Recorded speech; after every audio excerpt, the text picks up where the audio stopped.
प्रणाम प्रभु जी। हाँ जी, प्रणाम। आपने कुछ पुस्तकें मंगाई है जी प्रभु जी। तो उसमें से अगर कुछ भी पढ़ा होगा तो हमें सुनाइए। प्रभु जी, अभी तो आज से चालू किया है, लेकिन मुझे कुछ दूसरा प्रभु जी बताना था, हाँ, तो बोलिए। बता सकता हूँ। बोलिए बोलिए। प्रभु जी, पिछली बार आपने ना पेन के साथ कुछ एक्टिविटीज की थी, जिसमें हाँ जी। आपने कुछ पेन दिखाए थे हाँ हाँ और पूछा था कि ये क्या है। और फिर मैंने कहा था कि ये पेन है। फिर हाँ हाँ आपने एक पेन दिखाया था और पूछा हाँ। कि ये क्या है। तो हम्म मैंने कहा कि ये भी पेन है। हम्म। फिर आपने ना उस पेन का जो टोपन, ढक्कन, कैप, हाँ। जो भी कुछ है, तो फिलहाल प्रभु जी हम लोग है ना उसे ढक्कन कहेंगे ताकि समझने के लिए आसानी होगी। तो हाँ जी। उसे खोला हाँ और वो ढक्कन हाथ में लिया और हाँ पूछा था कि ये क्या है। हाँ। तो मैंने कहा था कि ये ढक्कन है। हम्म फिर आपने विदाउट ढक्कन का जो पेन था, तो वो दिखाया था हम्म और पूछा था कि ये क्या है। तो मैंने कहा था कि हम्म। ये पेन है। फिर हाँ। आपने उस ढक्कन को वापस पेन पे लगा दिया और पूछा हम्म कि अब बताओ कि ये क्या है। हम्म तो मैंने कहा था कि अब ये पूरा पेन है। हम्म तो जी, आप जब ये कर रहे थे ना कि ढक्कन को पेन से अलग करना फिर वापस उसमें लगा देना, तो हम्म। ये देखकर ना मन में ऐसे भाव आ रहे थे उस वक्त। और ऐसा लग रहा था कि ये पेन मतलब अक्षर ब्रह्म सत्पुरुष और ढक्कन मतलब हम सभी माया वाले संसारी जीव। मतलब जब तक हम अक्षर ब्रह्म सत्पुरुष हमारे गुरु से जुड़े हैं, एक रूप हुए हाँ, हैं, तब तक हमारा अस्तित्व, हमारी एकरूपता है। प्रभु जी, बराबर। अभी देखो ना कि जैसे मेरे दो दोस्त हुए और मैंने ना जो विदाउट ढक्कन वाला पेन था वो एक दोस्त को दे दिया और दूसरे को हम्म, सिर्फ ढक्कन दे दिया। अब हाँ जिसको वो पेन दिया है तो वो उसका यूज करेगा, लेकिन जिसको सिर्फ हाँ। ढक्कन दिया है तो वो तो उसके कुछ काम का नहीं है और वो उसे फेंक देगा। बराबर। तो प्रभु हाँ। जी, इससे ना उस वक्त ऐसे सीखने को मिला कि जब तक हम परब्रह्म परमात्मा गुरु से जुड़े हैं, हम एक रूप है। जैसे ही बराबर। उनसे हम अलग होते हैं, उनमें मनुष्य भाव देखकर उनसे दूर हो जाते हैं, तो हम सिर्फ ढक्कन की तरह ही होते हैं, जो माया बराबर। में फंसकर कुछ काम के नहीं होते। और फिर हम्म। प्रभु जी ऐसे ढक्कन को ना परब्रह्म भी जन्म मृत्यु के चक्कर में फेंक देते हैं। हम्म। इसलिए ना प्रभु जी हमें सिर्फ ढक्कन होने से बचना है और इस ढक्कन को ना गुरु परब्रह्म अक्षर ब्रह्म सत्पुरुष के साथ ही हमेशा रहना है और हाँ, उनसे अलग कभी होना ही नहीं है। मतलब प्रभु बराबर जी है। हर हर पल उनके साथ रहना है, अत्यंतिक कल्याण करवा के लेना है और जन्म मृत्यु माया के चक्कर से पार होना है और सीधा अक्षरधाम में स्थित होना है। यही लग रहा था प्रभु जी। बराबर, एग्जैक्टली ऐसा ही है कि हमारा अस्तित्व अक्षर ब्रह्म सत्पुरुष के बगैर ढक्कन जैसा ही है ना। ढक्कन जी को मराठी में उस तरह से यूज किया जाता है ना, मुंबईया भाषा में। जी। ढक्कन यानी कुछ काम का नहीं, मतलब क्या कहते हैं उसको, वही प्रभु जी, कुछ काम का नहीं है, है निरुपयोगी है। ना। तो ऐसा है, नहीं, बरोबर, एकदम परफेक्ट एनालिसिस किया है। अद्भुत है, अद्भुत है।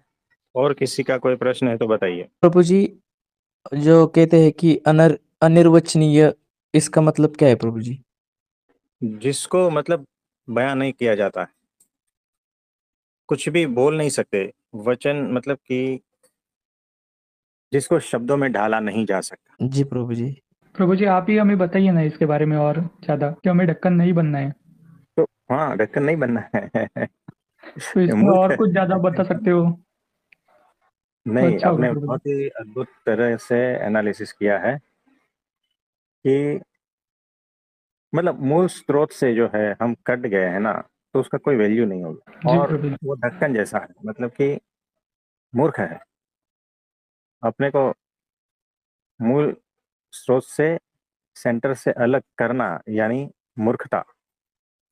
और ये मूर्खता ही तो हम अनंत जन्मों से करते आ रहे हैं ना, बिना परमात्मा का इधर उधर भटकना मूर्खता है। परमात्मा के साथ ही तुम्हारी कुछ वैल्यू है, नहीं तो कुछ वैल्यू नहीं है। तो जी प्रभु जी। परमात्मा को लेकर आप परमात्मा हो, बिना उनको लेकर आप परमात्मा नहीं हो। यानी कोई कहता है ना कि मैं ही परमात्मा हूं, गलत है। वो ढक्कन है, वो पेन नहीं है। पेन के साथ में अगर ढक्कन है तो उस ढक्कन मतलब उसको भी पेन ही कहा जाएगा, उसके साथ में पेन ही है। तो परमात्मा को लेकर आप परमात्मा हो, बिना परमात्मा को लेकर आप परमात्मा नहीं हो, सिर्फ ढक्कन हो जिसकी कोई वैल्यू नहीं है। लेकिन कुछ लोग ऐसे कहते हैं कि मैं ही परमात्मा हूं, ये गलत है। वो मिथ्या अभिमान है कि और कोई परमात्मा है ही नहीं, मैं ही परमात्मा हूं, तो वो गलत है। वो सिर्फ ढक्कन है और कुछ नहीं है। आप समझे? जी प्रभु जी। सिद्धांत बदल जाता है, सिद्धांत बदलता है तो उपासना बदलती है, उपासना बदलती है तो मोक्ष बदल जाता है ना, रास्ता बदल जाता है, मुक्ति बदल जाती है, सब कुछ बदल जाता है। तो इसीलिए जो है ना, कुछ लोग कभी इधर से सुना तो वो चालू हो गए, कभी उधर से सुना तो वो चालू हो गए, सब मिक्सिंग करते हैं भीतर। और जिसका कोई ठीक ठीक ढंग रास्ता नहीं होता और वो भटकते रहता है अंधेरे में, उसको लगता है मैं सही हूं, लेकिन हकीकत में वो भ्रम में है। ऐसा, आप समझे? जी प्रभु जी। तो ऐसा प्रभु ही जी है। इसमें प्रभु जी इसमें ऐसा ही हुआ ना कि जब भी वो ढक्कन पेन के साथ है और जब भी वो अलग होता है तो उसको लगता है कि मैं ही पेन हूँ हाँ, और फिर तो वो वो वैसी ही पेन नहीं हरकतें है। करते रहते हैं। हाँ, बस वैसा ही कि सारा कुछ मेरे चलाए चलता है, लेकिन उसे पता नहीं है वो ढक्कन जो है ना सिर्फ पीछे लगा हुआ है। हम पेन से जब लिखते हैं ना तो ढक्कन को निकाल कर पीछे की साइड में लगा देते हैं ना, जी और पेन से लिखते हैं ना तो ढक्कन को ऐसा लगता है कि मैं ही लिख रहा हूँ और मैं ही परमात्मा हूँ। ऐसा हो जाता है, बहुत लोगों को ऐसी भ्रांतियां हो जाती है, ऐसी चैनलें भी चलती है कि मैं ही परमात्मा हूँ। तो जिसने खुद को भगवान समझ लिया ना, उसकी मुक्ति रुक गई, मोक्ष रुक गया, उपासना बदल गई। जी तो बहुत बारीक भेद है पेन और ढक्कन में। प्रभु जी, बहुत कुछ सीखने को मिल रहा है इस एक्टिविटी से। हाँ देखा जी। जाए तो सिंपल लग रहा है लेकिन बहुत ज्यादा इसमें गूढ़ अर्थ छुपा था। हाँ जी, तो ये वैसा है। और प्रभु जी तो इसको हम डेली डेली लाइफ में ले तो भी मतलब कितनी बार हम लोग दिन भर में ढक्कन होते रहते हैं। मतलब परब्रह्म परमात्मा से अलग होते हैं फिर वापस जुड़ते हैं, हाँ, वापस अलग होते हैं थोड़े टाइम के लिए। तो देखा जाए तो कितनी बार होते हैं। बहुत टाइम ढक्कन बनते हैं, ढक्कन यानी मूर्ख बनना। जी वही। है ना, बहुत जी बार हम जी मूर्ख बनते हैं कि हम ही कर रहे हैं, करता हरता हम ही है। तो जब आपको ऐसा लगता है ना कि करता हरता मैं ही हूँ, मेरे से ही सारा कुछ चलायमान है, ये इस प्रकार की भ्रांतियां जब जब होती है ना, तो समझना आप ढक्कन बन गए। पेन चलती है, कुछ कार्य करती है, तो करता हरता पेन है, ढक्कन नहीं है। जी प्रभु जी। तो करता हरता एकमात्र परब्रह्म परमात्मा है, उसके अलावा यहाँ पर कोई भी करता हरता नहीं है। उसको छोड़कर अक्षर ब्रह्म भी ढक्कन है, याद रखना। और परब्रह्म को लेकर अक्षर ब्रह्म भी परमात्मा है, परब्रह्म है। आप समझे? जी प्रभु जी। ये तो प्रभु जी बहुत ऊपर के लेवल का हो गया अभी। हाँ, ये वैसा है। यानी एकमात्र कर्ता हर्ता परब्रह्म परमात्मा है, अक्षर ब्रह्म भी नहीं, अगर अकेले है तो। परब्रह्म को लेकर ही अक्षर ब्रह्म को भगवान कहते हैं। प्रभु जी इसमें मतलब विस्मृति को भी ढक्कनगिरी ही कहेंगे ना। थोड़े हाँ, टाइम के मतलब लिए यदि हम विस्मृति में चले जाते हैं परब्रह्म हाँ, की, तो उस टाइम पे भी हम ढक्कन ही है। हाँ, मूर्ख बन गए ना, माया ने हमें मूर्ख बना दिया, माया ने हमें ढक्कन बना दिया। तो परब्रह्म की विस्मृति और परब्रह्म के स्वरूप की विस्मृति, उनके स्वरूप यानी क्या? परब्रह्म का स्वरूप है सर्वोपरि, सदा दिव्य साकार, सर्व कर्ता हर्ता, है ना, प्रगट, ये सारे जो है ना परब्रह्म के स्वरूप, उसका निश्चय, अगर इसकी विस्मृति हो गई तो भी आप ढक्कन ही हो। और किसी का कोई प्रश्न है तो बताइए। धन्यवाद प्रभु जी। हाँ जी, धन्यवाद। हेलो, मुझे पूछना है जैसे हाँ जी। अ, जैसे आपने भाई जी ने बोला कि ढक्कन है, ढक्कन अलग हो गया, तो मतलब क्या बोलूं ढक्कन को, मतलब ढक्कन को ऐसे समझ सकते हैं कि ढक्कन जैसे जीव हो गया, और ढक्कन के बाद जो ऊपर कवर है वो ब्रह्म हो गया, कवर के अंदर जो पेन है जिससे लिखा जा रहा है वो परब्रह्म हो गया। जैसे आपने बोला कि परब्रह्म के बिना ब्रह्म भी ढक्कन है। हाँ, परब्रह्म के बगैर सब कुछ ढक्कन है। जीव, ईश्वर, माया, ब्रह्म सारे ढक्कन है। परब्रह्म के अनुप्रवेश से ही सब कुछ चलायमान है। तो जब परब्रह्म के बगैर अक्षर ब्रह्म भी ढक्कन है, तो सोचो, कुछ लोग तो ये कहते हैं कि मैं ही परब्रह्म हूँ, मैं ही परमात्मा हूँ, तो वो ढक्कनगिरी हो गई। यानी उसको भ्रांति हो गई है कि मैं ही भगवान हूँ, मैं ही परमात्मा हूँ। और उसको इस तरह से भ्रांति हो गई कि वो 100 लोगों को और भी बता रहा है कि तुम ही भगवान हो, तुम ही परब्रह्म हो। यानी कितने भगवान होंगे बताओ? हम्म। और एक भगवान कहेगा कि यहाँ पर बारिश गिराओ, दूसरा भगवान कहेगा कि यहाँ पर बारिश नहीं चाहिए। तो फिर कैसे चलेगा सृष्टि? क्योंकि बहुत सारे भगवान हो गए ना। तो फिर तो ये सारी भ्रांतियां हैं, ये उपासना भंग है, ये सिद्धांत के विरुद्ध है ना। तो मन की तो बातें कुछ भी कह लो ना, ख्यालों की बातें हैं, कुछ भी कह लो, इससे सत्य थोड़ी छिप जाता है ना, और साबित भी नहीं होता। ये तो ऐसे ही हो गया ना कि जैसे अगर भगवान होते हैं तो भगवान तो गुणातीत होते हैं ना, तो भगवान गुणों के आधार पर होते हैं। जो भी अगर बोलता है मैं भगवान हूँ, तो उसके अंदर तो गुण भगवान के एक तो होना चाहिए ना। जैसे मैं हूँ, अगर मेरा नाम है तृप्ति, कोई तृप्ति बोलेगा तभी मैं आवाज दूंगी। अगर मुझे कोई भगवान बोलेगा तो मुझे मुझे हंसी आएगी, क्योंकि मुझे हाँ पता हाँ, है कि मैं भगवान नहीं हूँ। तो ये बराबर। यहीं से साबित होगा, क्योंकि अगर हम भगवान होते ना तो भगवान कहने पर हम आवाज देते हैं, लेकिन भगवान कहने पर आवाज देंगे ही नहीं, वो एक अहंकार होगा। हाँ, वो भी है। और दूसरा गुणों के आधार पर ही तो भगवान होता है ना, और हम हाँ माया जी, में तो गुणों की तो सोच बराबर। ही नहीं सकते। जैसे कि आपने एक बार बताया था कि भगत जी महाराज क्या कहते, इतना अपने गुरु के परब्रह्म की याद में रहते थे कि एक बार वो सो रहे थे, उनको कोई बुलाने आया था, भगत जी तो उठे ही नहीं, तो गुणातीतानंद स्वामी जी ने बोला कि उनको गुणातीतानंद बोलना, तो वो एक ही आवाज में उठ गए। मतलब वो अपने गुरु की याद में इतना रहते थे कि उनका नाम लिया तब वो उठ गए, यानी उनके गुरु परमात्मा की स्थिति में थे तब भी, मतलब उन्होंने ये नहीं स्वीकारा कि मेरे गुरु परमात्मा की स्थिति में तो मैं भगवान हूँ, नहीं। उन्होंने गुरु को ही अपने हृदय में बसा के रखा, मतलब गुरु के नाम से वो उठते थे, अपने आप को उन्होंने बिल्कुल मिटा दिया। हाँ जी, हाँ जी। मुझे और भी पूछना था कि जैसे माँ जन्म देती है बच्चों को, तो बच्चे का पहला भगवान और गुरु माँ को बोला जाता है। तो गुरु के अंदर भगवान तो होता है, ये तो पक्का है, लेकिन जैसे हम लोग अहंकारी हैं, तो गुरु के द्वारा हमारा अहंकार खत्म होता है तो हम निरंकारी बनते हैं। तो इस नाते दूसरा पॉइंट ये है कि इस नाते भी तो गुरु ही हमारे जन्मदाता भगवान हो गए ना, क्योंकि अहंकार से हम इतने लदे हैं तो गुरु के द्वारा खत्म होता है तो एक नया जन्म होता है हमारा। हाँ जी। Thank you. और कुछ? बस इतना ही पूछना था। हाँ जी, हाँ जी। प्रणाम। और किसी का कोई प्रश्न है तो बताइए।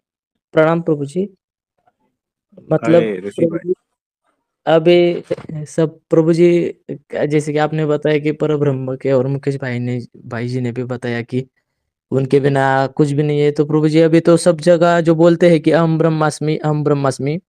पर प्रभु जी, मेरा जो ये खुद का अनुभव है ना प्रभु जी, कि जब से कि आपसे मिलने के साल भर पहले, जब मैं ये मतलब साधना साधना तो नहीं करता था, पर जो ये सुनता था, फिर गुस्सा शांत कर दिया, ये कर दिया, तो उससे सच में लगने लगा था कि मैं मतलब एक अलग ही कैफ में, जो बोलते हैं ना, गलत फहमी के कैफ में प्रभु जी, तो उसमें चलता था। पर कृपा ऐसी हुई प्रभु जी भगवान की कि इतनी पीड़ा दी कि मनुष्य, ब्रह्म तो छोड़ो, मनुष्य कहने के लायक भी नहीं रहा था मैं, मतलब क्योंकि मेरे आजू बाजू के जो लोग थे प्रभु जी, वो भी इतने नहीं डर रहे थे, वो भी इतने टेंशन नहीं ले रहे थे जितना मैं छोटी छोटी बातों पे टेंशन लेने लगा था। तो उसके बाद प्रभु जी, मतलब ये वास्तविक ऐसा ही लगा प्रभु जी, मतलब जब आप मिले फिर ये पता चला कि नहीं उनके बिना सब जीरो ही है प्रभु जी। क्योंकि अगर ऐसा कुछ होता प्रभु जी, तो शायद ऐसा लगता कि अनुभव तो हो जाता थोड़ा बार, मतलब थोड़ा बहुत तो अनुभव होना चाहिए था हमें कि बाबा सच में कुछ ऐसा चीज है। पर ये अहंकार जब चूर चूर हो जाता है तो पता चलता है कि मनुष्य है, मनुष्य ही रहो, और भगवान के साथ मतलब जुड़े और उनके आज्ञा का पालन करते रहो, फिर वो जो चाहेंगे, जैसा चाहेंगे और तुम उनके हिसाब से जो पुरुषार्थ करोगे अपना अ, तो फिर हो जाएगा।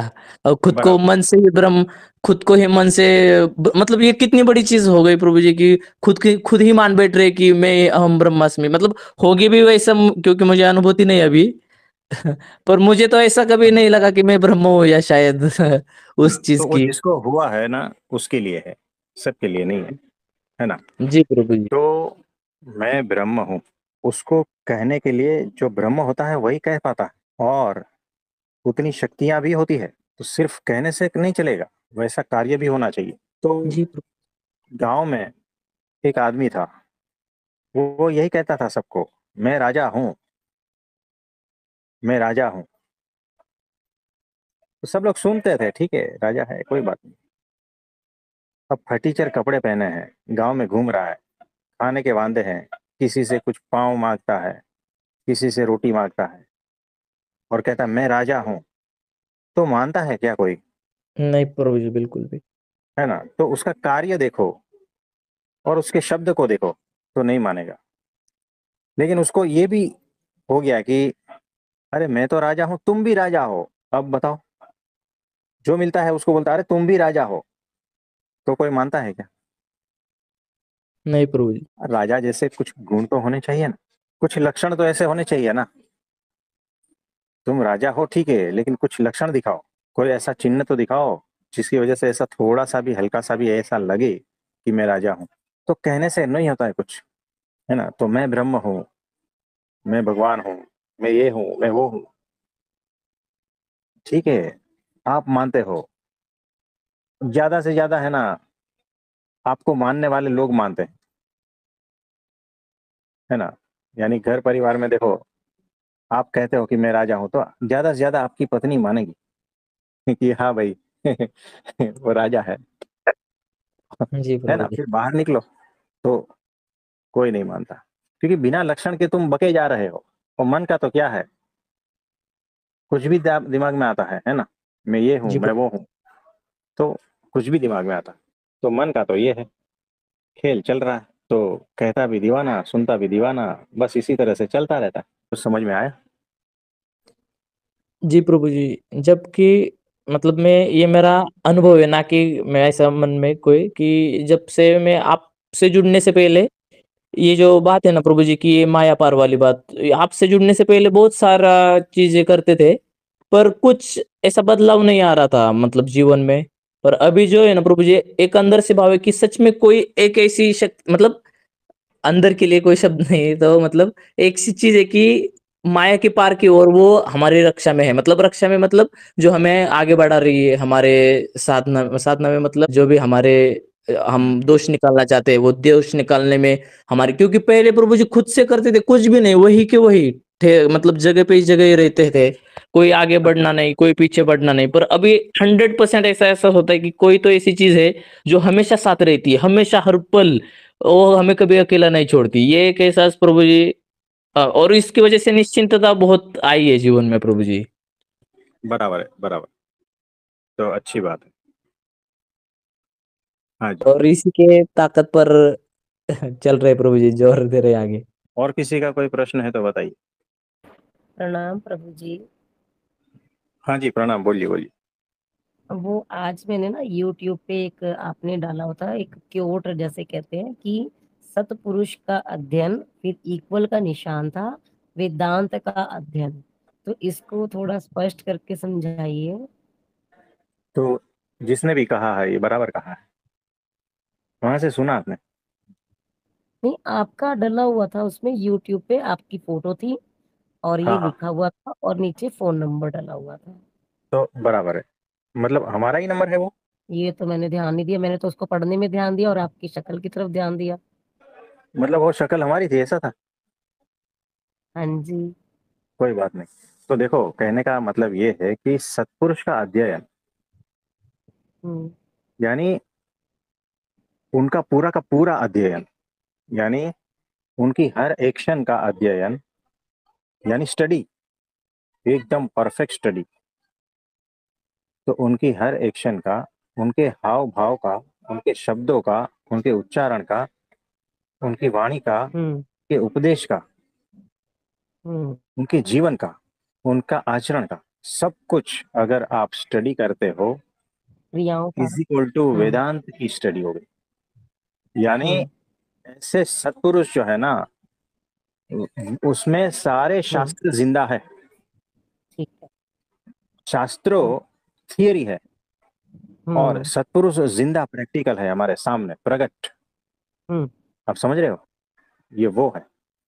तो आपको अगर पढ़ने में दिक्कत हाँ होती जी। है तो सत्पुरुष को स्टडी कर लो, उनको देखते रहो, उनके गुण के ऊपर चिंतन मनन बिल्कुल। करते रहो, तो आपको वही के वही सारे शास्त्रों में मिल जाएंगे, है ना। तो ठीक है। सत्पुरुष यानी अक्षर ब्रह्म सत्पुरुष, हाँ जी। दूसरे नहीं, है ना। तो उनका जो है आप अध्ययन करो तो। अक्षय ब्रह्म सतपुरुष रूप भी तो हो सकता है ना वो, क्या बोल रहे हो? तो क्योंकि हमारे सामने प्रकट वही है, अक्षर ब्रह्म सतपुरुष रूप, हाँ उनका भी तो अध्ययन हो सकता है ना, क्योंकि हमारे सामने तो प्रकट वही है, वीडियो कॉल में तो हमें वही दिखते हैं। हाँ, तो देखो उनकी जो है ना, जो भी वीडियो उपलब्ध है ना, उनके द्वारा भी जो है ना बहुत कुछ ट्रांसफर होता है। प्रत्यक्ष दर्शन करेंगे, प्रत्यक्ष कांटेक्ट में आएंगे, उनके द्वारा भी जो है बहुत कुछ आपको जानने को मिलता है। वो किस तरह से आशीर्वाद देते हैं, किस तरह से सर पे हाथ रखते हैं, उससे भी बहुत सारा कुछ निकल के आता है। छोटी सी क्रियाओं में बहुत सारा कुछ रहस्य छिपा है। बड़ी अद्भुत बात है, कहाँ से लाए हो ये सब? आप ही लाते हो, हम तो पढ़ते हैं और देख लेते हैं, फिर हम पूछ लेते हैं। कोई बात नहीं, कोई बात नहीं। हाँ जी, और कुछ बोलना चाहते हैं? मैं यही पूछ रही थी, जैसे आपने कहा सतपुरुष का अध्ययन, तो उसमें हाँ। जैसे तृप्ति बहन ने आज एक स्टेटस पे लगा रखा था कि महंत स्वामी जी की गोदी में एक फोटो मतलब थी, जिसमें हाँ। छोटे छोटे व्यक्तियों की मतलब बहुत सारी फोटो थी, किसी ने उनके हाथ में दी थी, फिर उन्होंने अपनी उंगलियों को उस पे लगाया, मतलब आशीर्वाद दिया, उनके ऊपर हाँ। गुलाब की पत्तियां डाली, फिर हाँ। उन्होंने साथ में जो सभा में लोग होते हैं उनका हाथ पकड़ा, और वो पूरा हाथ एक से एक हाथ मिला के उन्होंने सभा के लोगों तक हाथ पकड़ा होता है, मतलब कि इससे ये महसूस हो कि सभी के हाथ उनके हाथ में, तो ये सभी क्रियाएं, ये सभी चीजें सत्पुरुष के अध्ययन के अंदर ही आएंगी। हाँ जी, उनकी हर एक्शन, उनकी हर क्रिया, सब कुछ उनके अध्ययन में आएगी। ठीक कि ये है। कहना क्या चाह रहे हैं?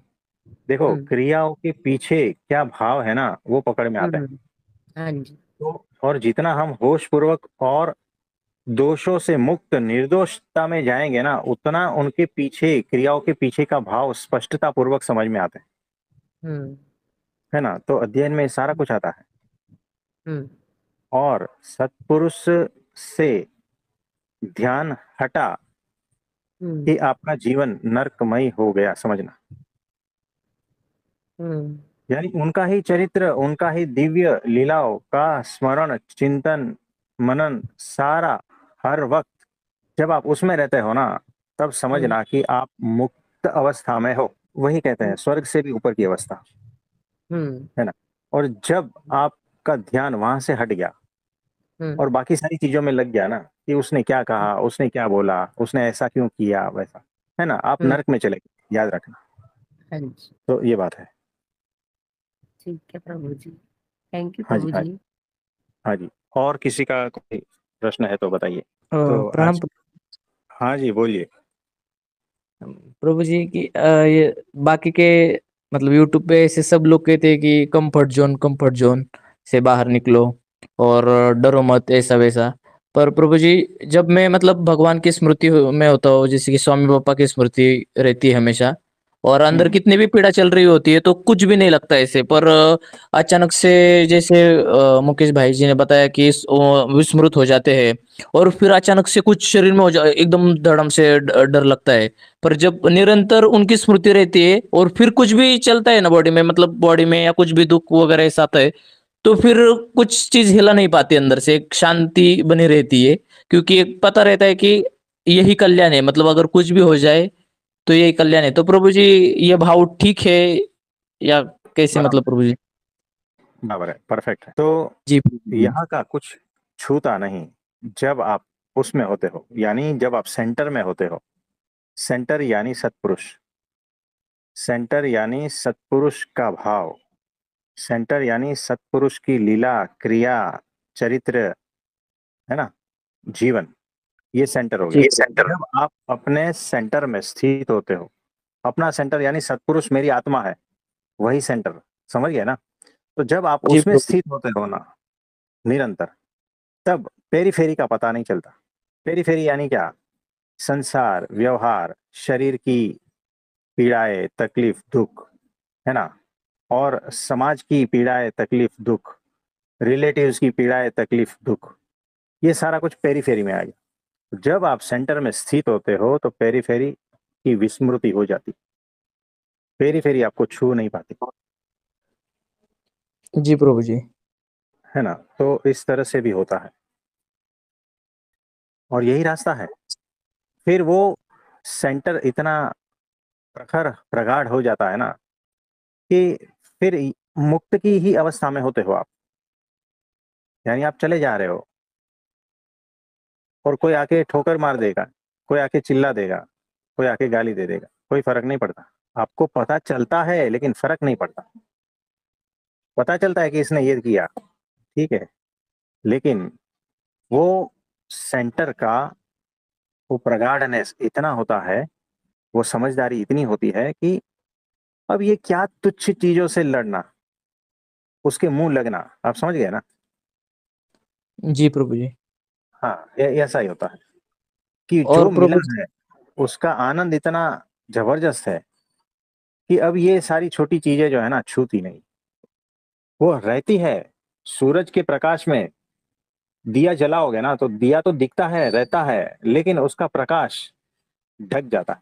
वैसे ही आत्मा के प्रकाश में, सत्पुरुष के प्रकाश में, अपने सेंटर में आप इस तरह से स्थित होते हो ना कि कोई गाली देता है पता चलता है, कोई अपमान करता है पता चलता है, सब कुछ पता चलता है, शरीर का दुख, पीड़ा, बीमारी, सब कुछ पता चलता है, लेकिन उसके सामने उसकी वैल्यू कुछ नहीं है।